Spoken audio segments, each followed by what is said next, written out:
Our next topics are semiconductors and superconductors. What are semiconductors? Those substances which have their conductivity in between those of metals, metallic conductors and insulators are called semiconductors. Those substances which has their conductivity, electrical conductivity in between those of metallic conductors and insulators are called semiconductors. A semiconductor contains the number of electrons present in a semiconductor is intermediate of those in metallic conductor and in insulator. The number of free electrons in a semiconductor is intermediate of those in metallic conductors and insulators. Example of semiconductors are germanium, silicon and tellurium. TELLURIUM. Germanium, silicon and tellurium. Among them, silicon is used in solar cell. Silicon is used. It is a widely used silicon semiconductor. Now, semiconductor, I told you earlier, the effect of resistance on resistance. In case of semiconductors, with the rise of temperature, the resistance falls. The resistance, unlike conductors, the resistance of semiconductor decreases with the increase of temperature. Now, next comes superconductor. What is superconductivity? What is superconductivity? You write, there are some metals which behave abnormally regarding their electrical conductivity below 20 Kelvin temperature. Some metals behave abnormally regarding their electrical conductivity below 20 Kelvin temperature. When the temperature of such a metal falls below a certain value called critical temperature, its resistance abruptly becomes equal to zero. When the temperature of such a metal falls below a particular temperature, which is called critical temperature, then the resistance of the metal becomes abruptly equal to zero. And this metallic conductor, but these metals with resistanceless condition is called a superconductor. Such a metal with resistanceless condition is called a superconductor, and this property of metal is called superconductivity. And this property of metal is called superconductivity. Superconductivity was first discovered by Heike Kamerlingh, Dutch scientist Heike Kamerlingh Onnes. Heike Kamerlingh Onnes discovered superconductivity in the year 1911. Now, example of superconductor, if you want to give example of superconductor, then, just a minute. If you want to give example of superconductor, then you can tell, I am giving you two example, mercury below temperature 4.2 Kelvin. Mercury below temperature 4.2 Kelvin acts as a superconductor. Lead below 7 Kelvin temperature behaves like a superconductor. So, whenever you give example, you must mention the temperature below which it behaves like a superconductor. Now, what is actually this temperature is critical temperature. What is critical temperature? You can tell the temperature below which a metal becomes a superconductor, but the resistance of a metal becomes equal to zero, abruptly equal to zero, is called critical temperature for that metal. The temperature below which the resistance of a metallic conductor becomes abruptly equal to zero is called its critical temperature. Now, next comes a graph of resistivity versus absolute temperature of metallic conductor, semiconductor and superconductor. I am showing you the graph.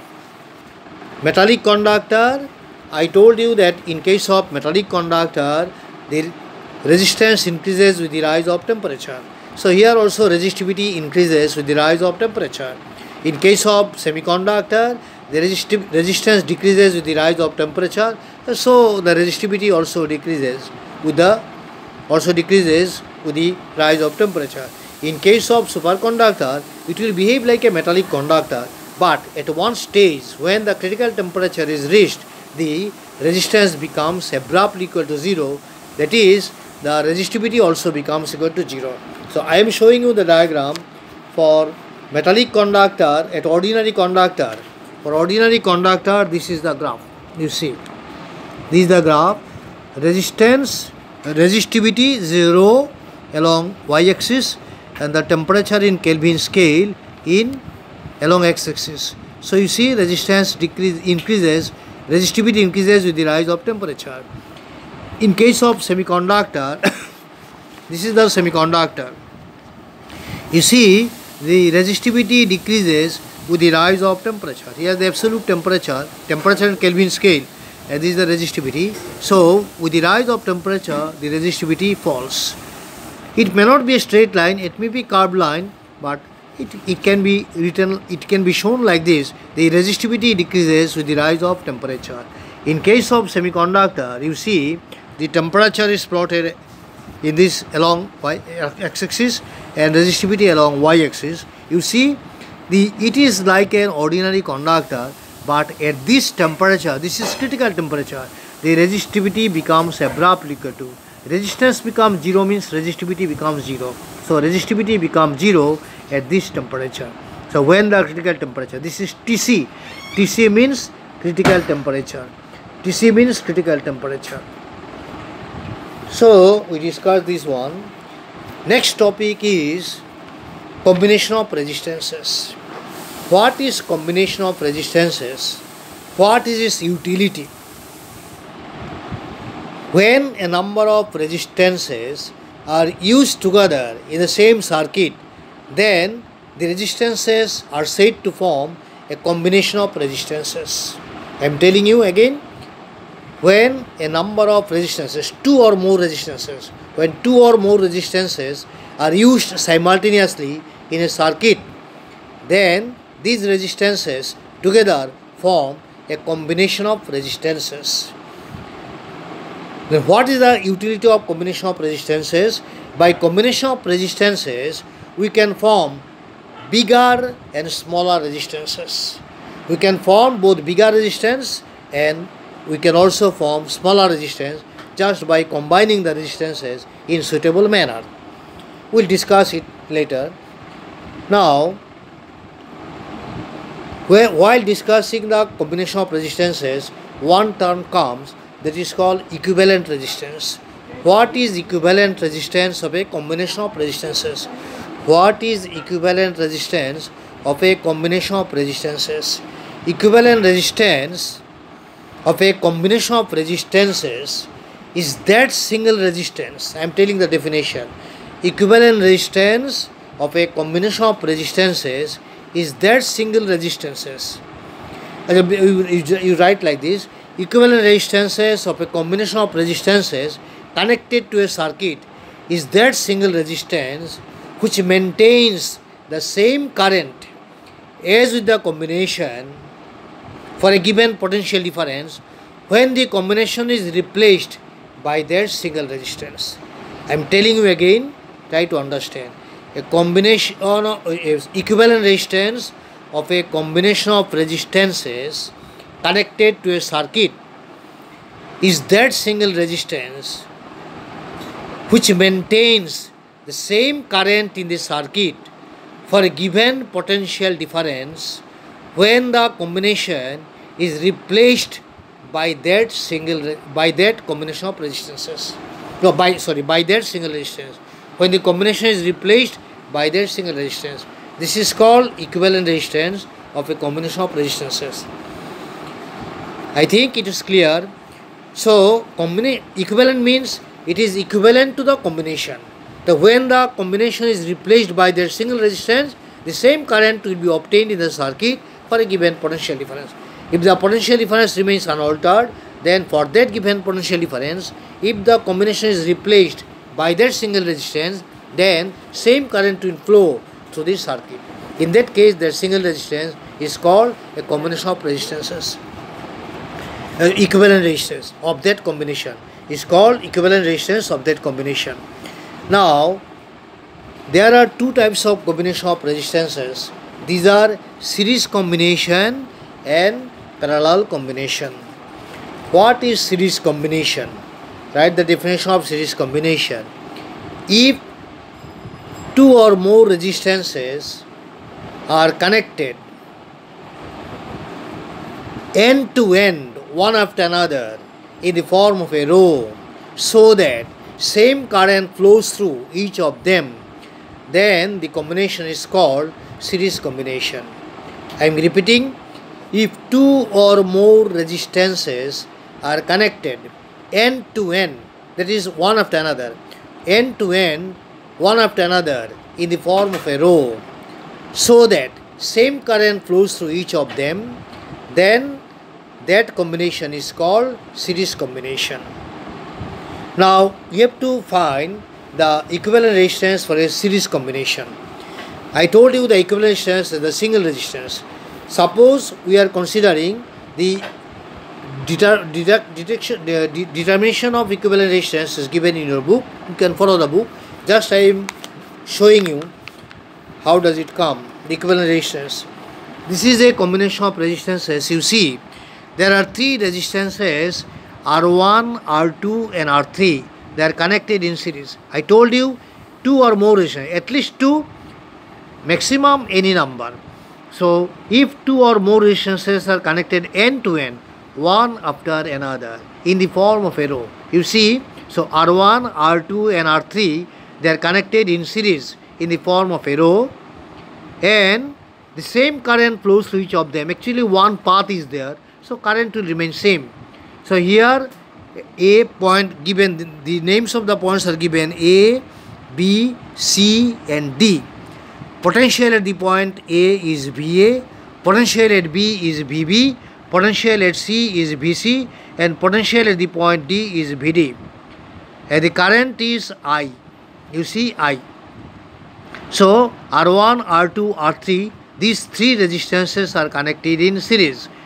And actually, as the current is flowing from A towards D, obviously VA is greater than VB, VB is greater than VC, VC is greater than VD. And this is the equivalent resistance. It is here.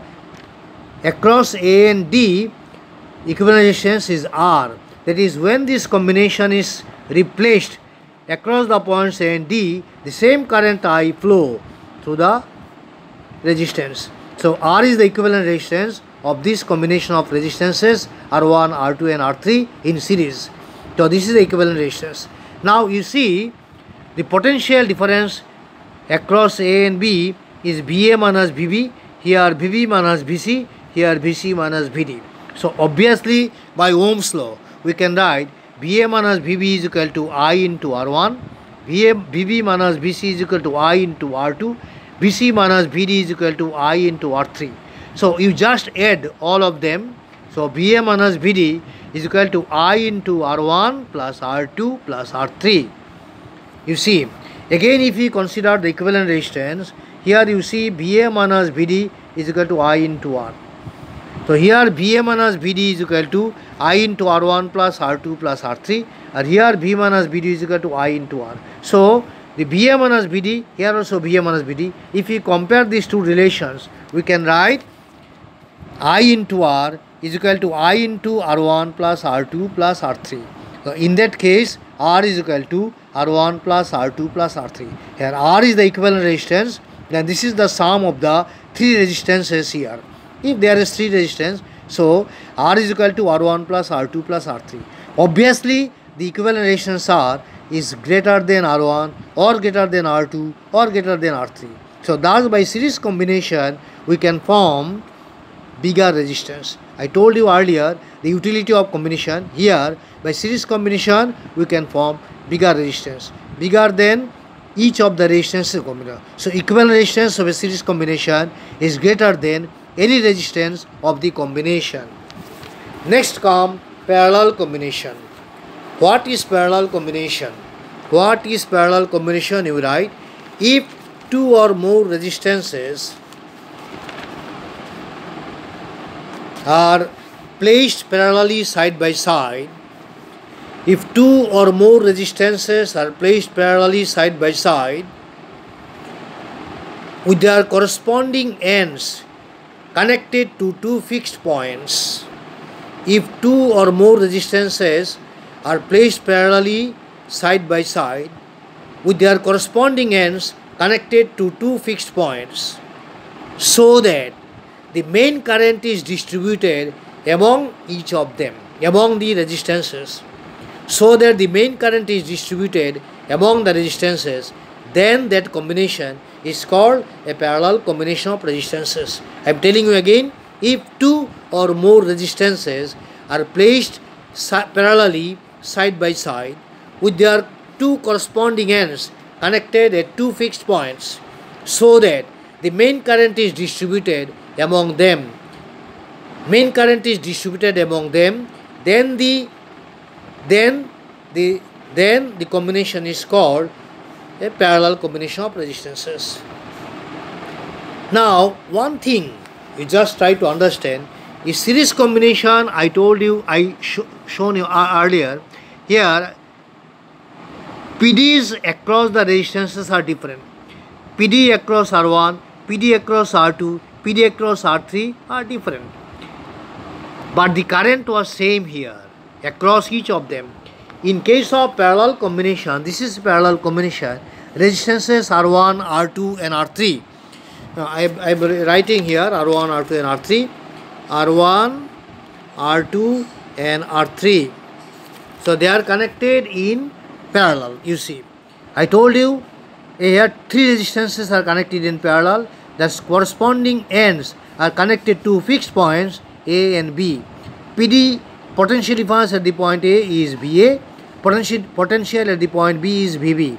So potential VA is greater than VB, that's why current is flowing in this way. So main current is I and the current is distributed among these resistances. So you see the PD is same across each of the resistances. Unlike series combination, the PD is same across each resistances, but the currents are different.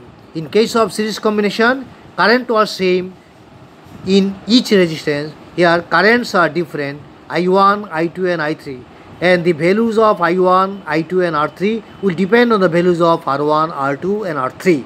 However, the main current I is distributed among these resistances, and after that when it reached the point B, we get the current back I.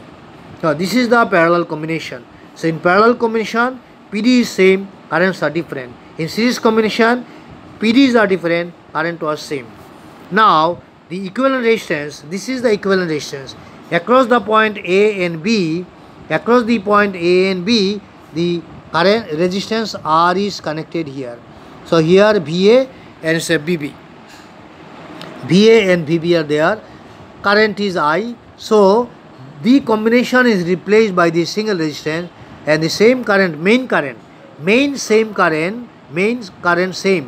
Here the expression for equivalent resistance you can easily find. You see, in case of parallel combination, the PDs are same across each of them. So here you can write VA minus VB. So here you see VA minus VB is equal to I1 R1 is equal to I2 R2 is equal to I3 R3. Therefore you can write I1 is equal to VA minus VB by R1, I2 is equal to VA minus VB by R2, I3 is equal to VA minus VB by R3. These are the currents, expression for our current. Now in case of equivalent resistance, you see R is the equivalent resistance, so VA minus VB is equal to I into R. Therefore, I is equal to VA minus VB by R. Now, in case of parallel combination, I is equal to I1 plus I2 plus I3. The current is distributed among the branches, so the sum of the branch currents will be main current. So, I is equal to I1 plus I2 plus I3. So, we can write VA minus VB by R is equal to VA minus VB by R1 plus VA minus VB by R2 plus VA minus VB by R3. So, VA minus VB will cancel from both sides. We get 1 by R is equal to 1 by R1 plus 1 by R2 plus 1 by R3. So, here you see R is the equivalent resistance. Thus, in parallel combination, the reciprocal of the equivalent resistance is equal to sum of the reciprocals of the resistances of the combination. In case of series combination, the equivalent resistance was the sum of the resistances. But in case of parallel combination, the reciprocal of the equivalent resistance is equal to sum of the reciprocals of the resistances of the combination. Another thing you see is very clear. 1 by R is equal to 1 by R1 plus 1 by R2 plus 1 by R3. Therefore, obviously you can write 1 by R is greater than 1 by R1. 1 by R is greater than 1 by R1. Therefore, R1 must be greater than R. So, R is less than R1. Similarly, 1 by R is greater than 1 by R2. Therefore, R is less than R2. Again, 1 by R is greater than 1 by R3. Therefore, we can write R is less than R3. Thus, in case of parallel combination, the equivalent resistance is less than any resistance of the combination. Just opposite, in case of series combination, the equivalent resistance was greater than any resistance of the combination. In case of parallel combination, the equivalent resistance R is less than any resistance of the combination. Thus, by parallel combination, we can form smaller resistance. So, this is the utility of combination. By series combination, we can form greater resistance, and by parallel combination, we can form smaller resistance. These are the utilities of series and parallel combination. So, combination of resistances is finished. Next comes different effects of current. Different effects of current. There are three effects of current. One thing, some numerical problems are there on Ohm's law and series and parallel combination. I will do the sums and I will send you. I will send you so that you get the sums, numerical sums, solved sums. How to solve the numerical problems on Ohm's law and series and parallel combination. I will show you. I will give some numerical sums and send to you. Now, next comes different effects. Name the different effects of current. The different effects of current are: number 1, heating effect of current; number 2, magnetic effect of current; and number 3, chemical effect of current. There are 3 effects of current: heating effect of current, magnetic effect of current, and chemical effect of current. Now, chemical effect of current, you read it in electrolysis in chemistry. So, we will discuss the first two, that is heating effect of current and magnetic effect of current, which is also called electromagnetism. We will discuss later. Now, first comes heating effect of current. What is heating effect of current? What is heating effect of current? When current flows through a conductor, heat is developed in the conductor due to its resistance, and this is called, that is, the conductor becomes heated. This is called heating effect of current. When current flows through a conductor, heat is developed in it due to the resistance of the conductor, and the conductor becomes heated. This is called heating effect of current.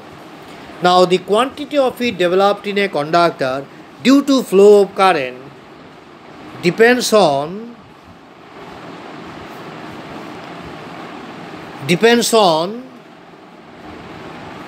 three factors. The quantity of heat developed in a conductor depends on three factors. These are current strength of the conductor, number 2 resistance of the conductor, and number 3 time of flow of current to the conductor, and how the quantity of heat depends on these three factors that was given in the form of law called Joule's law of heating effect of current. Joule's law of heating effect. Sometimes it's asked in the exam. You will find the law in your book. State Joule's law of heating effect of current. I am telling you the law. You can try to understand. What state Joule's law of heating effect of current? You read Joule's law in class 9 in heat chapter. Joule's law of equivalence of heat and work. It is same law but in different form in heating effect of current. In case of electricity, it comes the same law. Actually, the law is same, but here the work is electrical work, and here this is called Joule's law of heating effect of current. The Joule's law of heating effect of current state that when the quantity of heat developed in a conductor due to flow of current through it. You find the law in your book. You just read the law from your book. The quantity of heat developed in a conductor is directly proportional to the square of the current strength to the conductor. Is directly proportional to the square of the current strength to the conductor when the resistance of the conductor and the time of flow of current remain unaltered.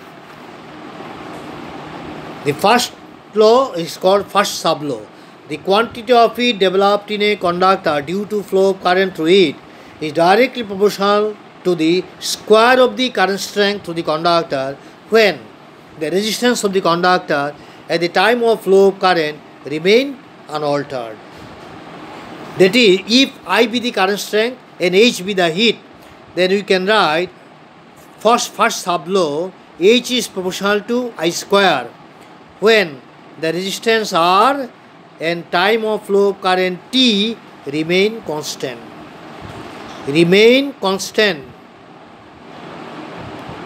You see, H is proportional to I square when resistance of the conductor and time of flow of current remain constant. This is the first sub-law. And second sub-law, the quantity of heat developed in a conductor due to flow of current through it is direct proportional to the resistance of the conductor when the current strength and time of flow of current remain unaltered.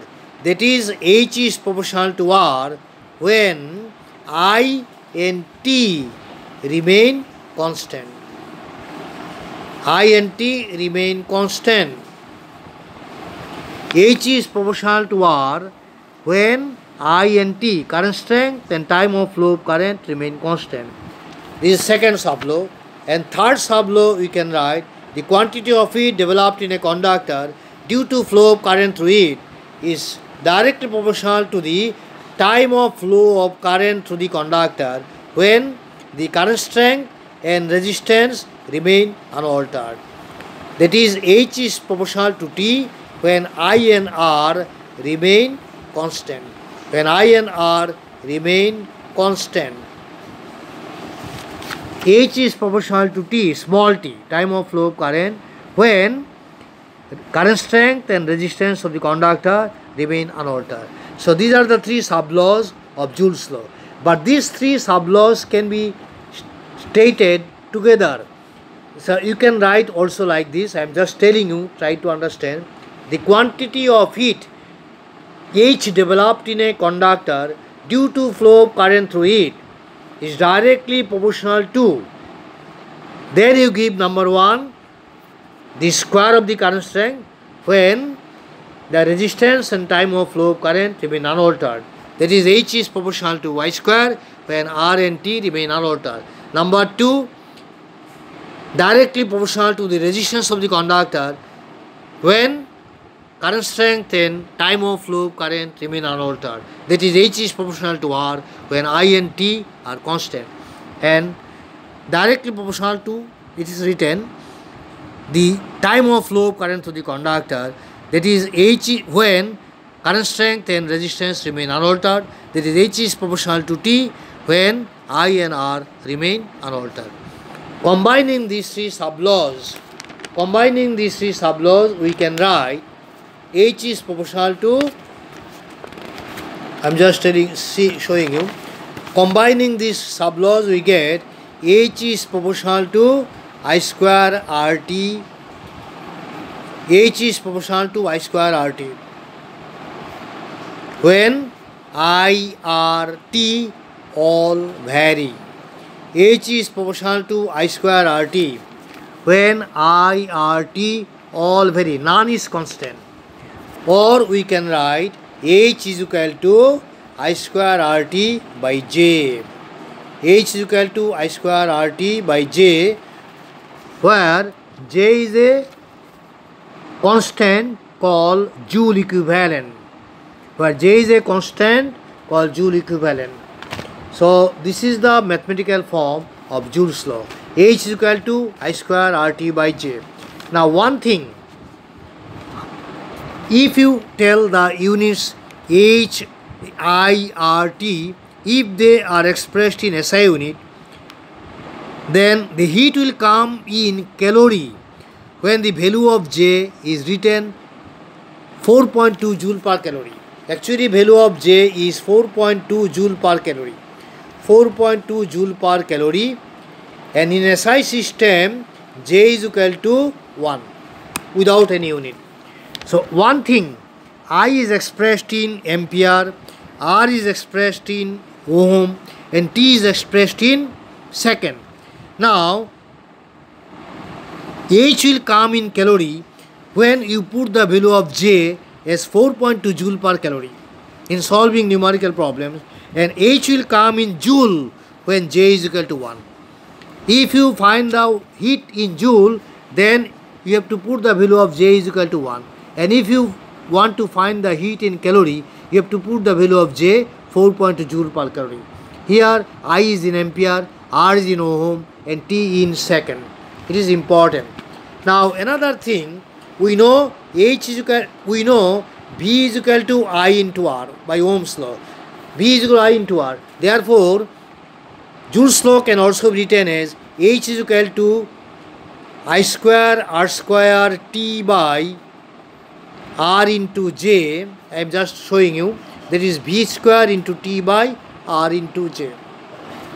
So we can also write the heat in this form.